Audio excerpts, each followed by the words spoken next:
Hi everyone, welcome back to my channel. It's been a while since we've done a review and I wish it was under better circumstances because last night Tottenham Hotspur lost to Manchester City 4-1 and in not a nice way either. We didn't really put up a fight.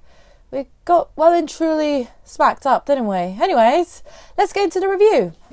If I'm honest, I didn't really expect much going into this game. I knew that City's defence wasn't their strongest suit and I hoped we could put some pressure on there. I was thinking that maybe if we lined up and played the way we did against Madrid in the Bernabeu, that we could get something out of this game. Unfortunately, the performance wasn't there.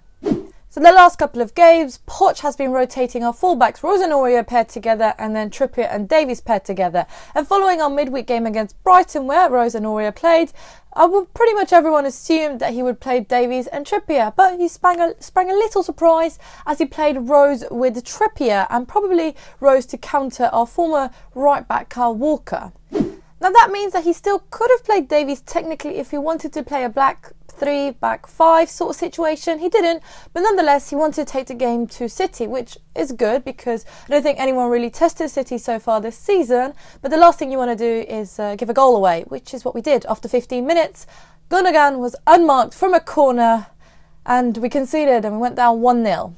So it was a pretty physical game. City were determined to not let us have much time on the ball. And, you know, Otamendi had a high challenge on Kane, which could have seen more than just a yellow. Then again, Kane and Dele could have also been sent off. So, you know, in the end of the day, I guess those things cancel themselves out. But we didn't really have much to offer in the first half. We started brightly, but then the goal really affected us. And Kane had a shot which just went wide. And we didn't have any shots on target in the first half.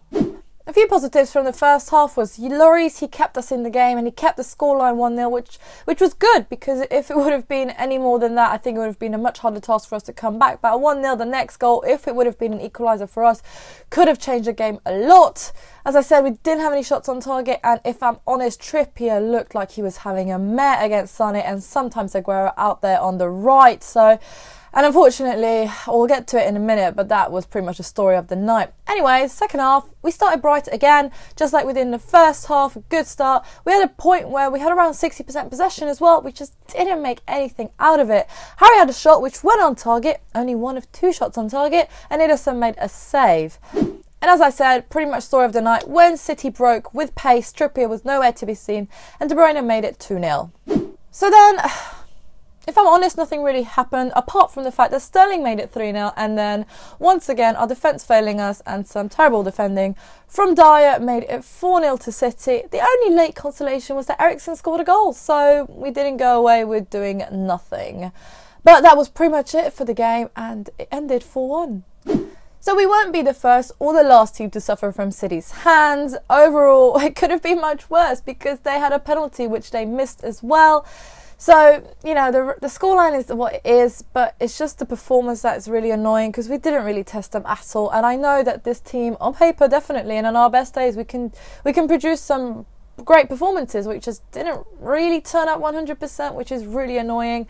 Obviously, as I said, Trippier had a nightmare on the right, and it doesn't make it better that Walker was in the opposing side because he, on the other hand, would have done well with that pace. And so I don't know why we didn't play Aurier. If he did opt to choose Rose, Aurier would have been great. I know he's a little bit of a liability at times. We saw that against West Ham, but if I'm honest, that pace, I would have taken that any day because I don't think Trippier did much the whole game. Other players who didn't do much, well, let's just not talk about our defence.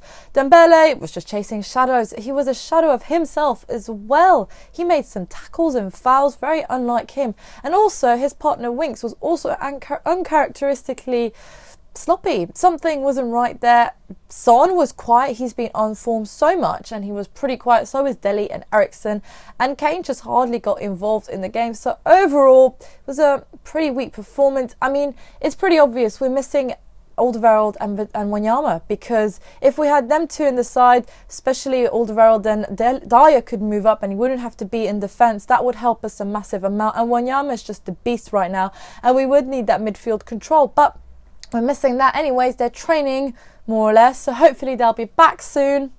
So we got to the point in the video where I talk about man of the match performances, and after that it's really hard to talk about a man of the match performance. I think Hugo Lloris deserves a good shout because he made some great saves. Eric Lamela came on and he did more than the whole team did pretty much, which is the story of pretty much our Leicester away game and some other games as well. But anyway, so yeah, Hugo for me. Let me know who you were most impressed with out of the Spurs team. And then it's just really, really worrying Poch's away record to top 6 sides or teams in the top sides. We really need to change that. And our next game is against Burnley, who are actually above us right now. So there you go. That could help, really.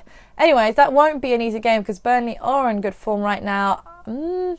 Yeah, I'm not quite sure what my feelings are ahead of that game, but I'm hoping we can bounce back because it's really important. December's always a tough month and then January starts. So anyways, that's pretty much it for this video. I hope you enjoyed. I've been rambling on a little bit. It's not all doom and gloom. Come on, we did lose to City in the end of the day. I think apart from Everton, every team has lost to City this season. So as I said, it's not the end of the day. It's just really sad the way it happened. But enough of that. If you enjoyed this video, then please leave a thumbs up, subscribe to my channel if you're new around here and you would like to see more Spurs related content from me. Check out my social media handles in the description box down below. Hopefully I will see you in the future, and come on you Spurs.